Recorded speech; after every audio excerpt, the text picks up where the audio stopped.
Hi everybody, welcome very much to the channel.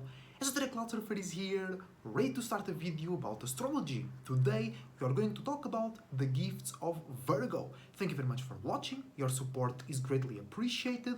Leave a like and subscribe if you enjoyed the video and the channel, and use the links in the description to know more about my content and to book services with me. So first, what is Virgo? Real quick, general definition of Virgo is mutable earth.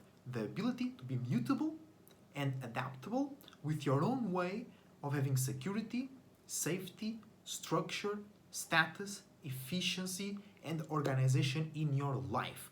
It comes out of the sixth house, so it deals with routine, patterns, work, and health, and it's also ruled by Mercury, the internal feminine side of Mercury, so it deals with integrating and receiving in a logical and sophisticated way your own and others, because of the mutable energy, thoughts, ideas, ways to communicate and analyze and socialize in more practical and smooth ways, right? But if you have Sun in Virgo, Moon in Virgo, Rising in Virgo, or Mercury in Virgo, this video is specially for you. But if you have any other element in Virgo, or just if you are interested into astrology and spirituality, this video will be very useful for you as well. So as the title says, it's the gifts of Virgo, and we are going to see how Virgos and the Virgo energy in itself, how we doing Virgo-like things, being in Virgo-like status, can gift ourselves, the world, and others with mutability, structure, and efficiency, right? So here, real quick, we have a natal chart. You know what I'm saying? Just in case, my bad for the poor performance. Usually, these have another side, which I can write with some marker pens, but I didn't have them, they ran out, so I had to use some chalk on the chalkboard, and let's say my technique with the chalk is not great, but it works for the video, right? As you can see, Pisces over here, Virgo over there, right? And that's going to be our points of interest, right? So if you have Virgo Sun, Moon, Rising, or Mercury, your journey starts over there in Virgo on the 6th house, right? And if that's your starting point, your next gift or your first gift will be Capricorn, cardinal earth, the ability to create, initiate, and innovate in structure, business, status, and infrastructure. But before you travel from the 6th house to the 10th house over there on Capricorn, we have to go through Libra, Scorpio, and Sagittarius, right? And before that first gift, we have a in conjunction, right? Now we have a square, a learning process, right? But first step, we go into Libra, right? So you start your journey paying attention, feeling, thinking, or being more serious about your personality in more mutable and realistic ways. And Libra asks you to be more light, more open, and more social with your energy, right? Don't go too far out of your energy, don't go too far out of your backyard, but think, connect in more subtle, sophisticated ways, but always connected to your personal interests as well.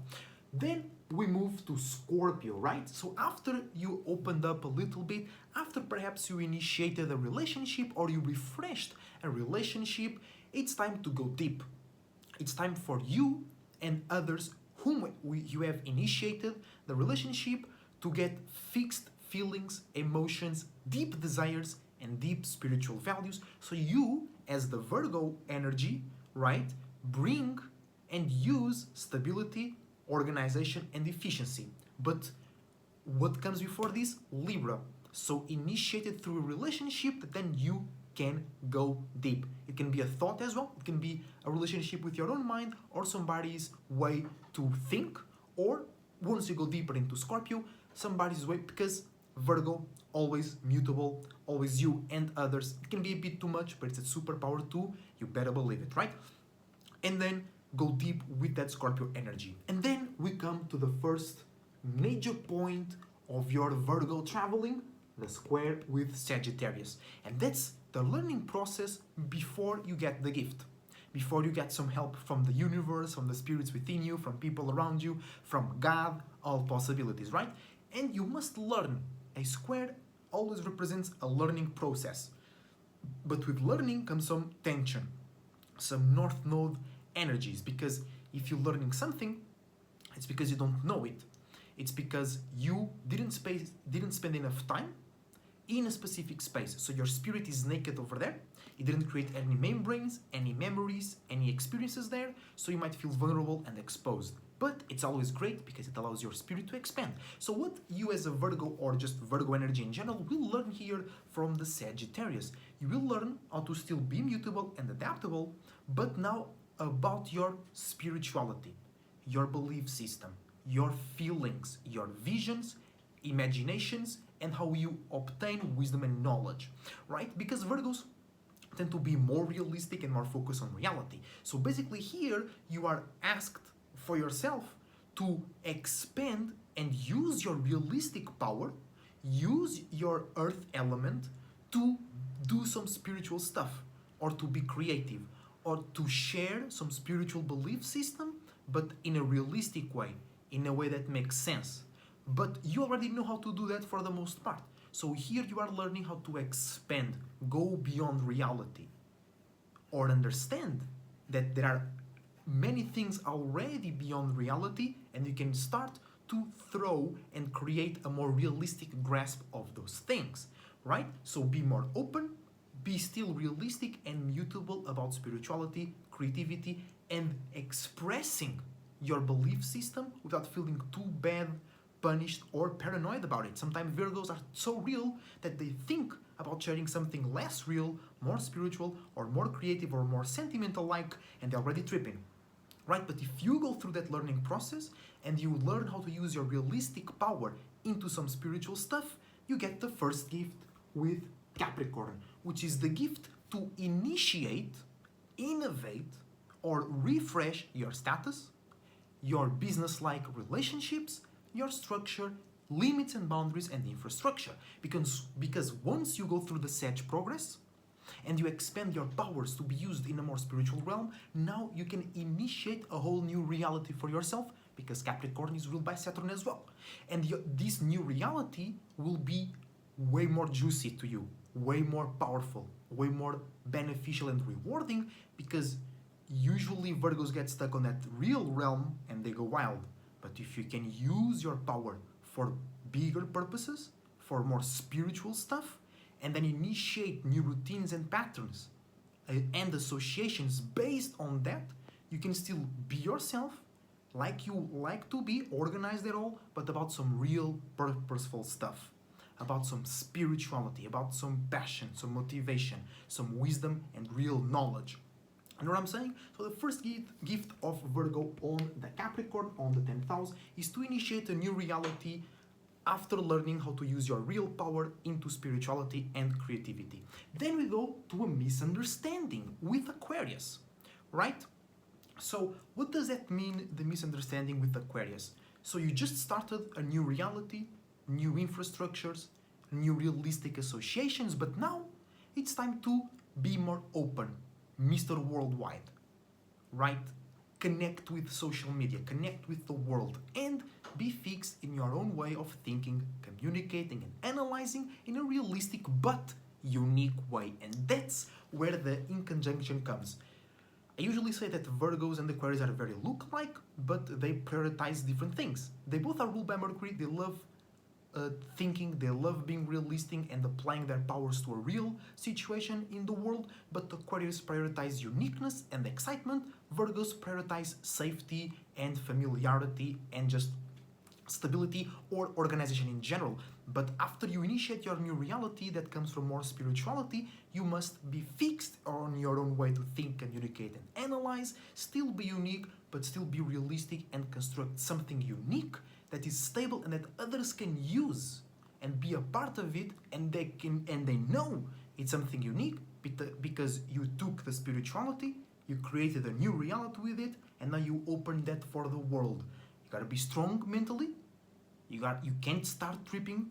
You can't start be too mutable and too connective and too adaptable with your mind. Still have that air element from Aquarius, but focus in the purpose, which came from Sagittarius. You know what I'm saying? Next up, we have Pisces, the opposition, the big event for you, Virgos. And this is an extreme square. You know the square from Sagittarius? It's it on steroids, because both Pisces and Sagittarius are ruled by Jupiter. They are both about wisdom, knowledge, spirituality, creativity, emotions, feelings, dreams, illusions, imaginations, nightmares, mirages, the potential, right?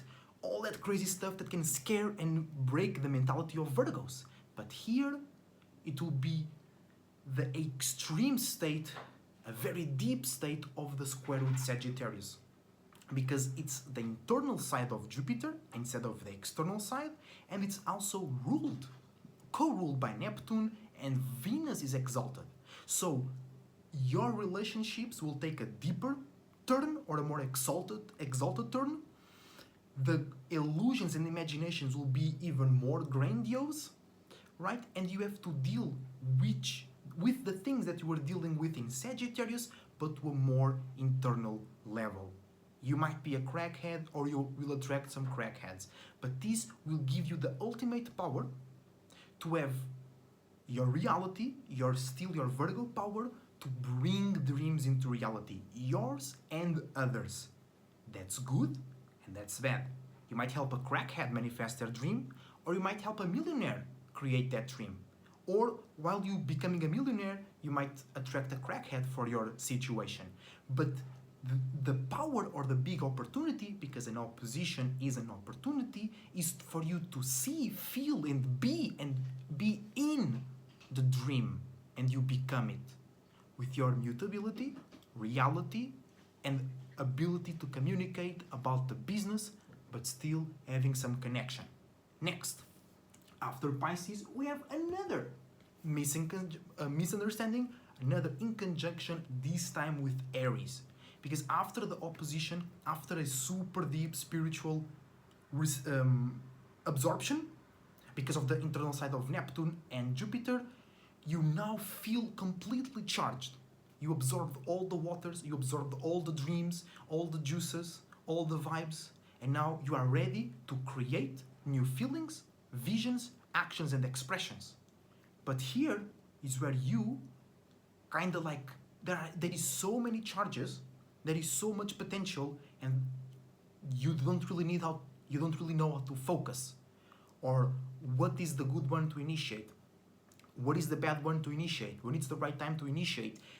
Am I too individual? Am I too open for relationships? Am I too business-minded? Am I too creative? Just so many charges, and you have to create it. You have to initiate a couple of them, right? But sometimes through inconjunctions, through misunderstandings, even though you commit some mistakes, or you look like a fool, or you're too close, or you're too open, just you being in that space is beneficial to you. Might not feel great, might not look great, might lead into some weird scenarios, but just you initiating those new visions, actions, expressions, creativity, passions, and motivations, or frustrations as well, it's already you opening up and using your Virgo power to something real important, spiritually speaking. And after that misunderstanding, after those kind of weird times, passionate times, aggressive times, we have the final gift, Taurus. And the final gift here, Taurus, fixed earth, will give you the stability, the value, the opportunity to rest, to see the beautiful garden you have been planting, to see the beautiful mountain you have been accumulating, to see the beautiful connections that grew with you since the start, all in Virgo, right? After opening up to relationships, after going deep into relationships, after learning how to use your power up into spirituality, after creating a new reality out of spirituality, after understanding how to be unique in the world with your new routine out of spirituality, after going deep within yourself and into others' dreams, after in creating new expressions, you receive, if you did the right job, the calmness, the stability, the power, the ability to stay on track for a long period of time while being pleasurable, while being valued, while valuing others, while relating your values, while others relating to you your values, because they know you can help them make it real but still mutable and sophisticated. And that's the final gift of Virgos: the stability, the sureness. And yes, Aquarius brings that too, but it's in a different element. And what we really want, quote unquote, for Virgos is that stability, that security, that structure. But if you don't go through all the rest, there is no purpose, there is no connections, there is no depth, there is no vision or creativity. Only after all that can we accumulate, can we build for a long time with the perfect recipe. After the final gift from Taurus, to close out the Virgo journey, we have Gemini, the final square, the final learning process. Taking all that you did and be a more external version of yourself. Because after Taurus, if you did things right, you're going to be way more confident, way more sure. You know what to talk about, what to not talk about. You know what to express. You know what to express and not what to express. You know what to value and not what to value. You know how to improve yours and others' values. You know how to kill yours and others' things that are not valuable.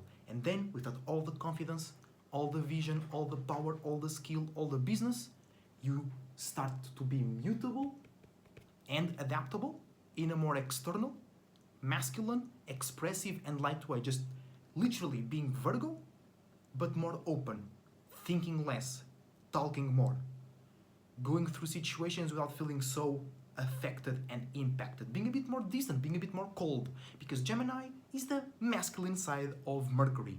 Virgo is the internal side, the dark side, the absorbent side. Gemini is the external, the expressive, the extrovert, the repulsing side of Mercury. Just so, almost in the end of the journey, just kind of be yourself, but more open and more external. Then we have Cancer, right? The sextile. So the final sextile, an opportunity to initiate new feelings and emotions, to initiate new spiritual and emotional purposes that deal with family, comfort, and the ability to generate wisdom and knowledge out of your internal experiences. To then close the journey with Leo, right? And be fixed in your expressions, in your actions, in your feelings, in your visions, in what entertains you and what you know, because all after the journey, you know what entertain others, you know how to create business around that, you know how to make it efficient, you know how to make it profitable, and now you have all that. You have all those charges to make others with your mutable energy fixed in your business, in your expressions, in your visions. You know what I'm saying? And in the end of the day, we come back to the starting point to initiate a new cycle in new spaces, hopefully in more expanded and relevant places for you. You know what I'm saying? So thank you for watching once again. Quick recap before the first gift: learn how to use your Virgo power for spirituality so you can initiate a new reality. Then, after a misunderstanding in what to initiate, you receive the gift of being more stable and confident in your element. I hope you enjoyed. If you do, leave a like and subscribe. Book a reading and a service with me if you enjoy my wisdom and knowledge, and if you think I can help you out, I'm pretty sure I can. Thank you for watching. I wish you the best thoughts, ideas, feelings, and emotions. A whole bunch of individuality, creativity, and responsibility as well. Till the next time, I wish you the best.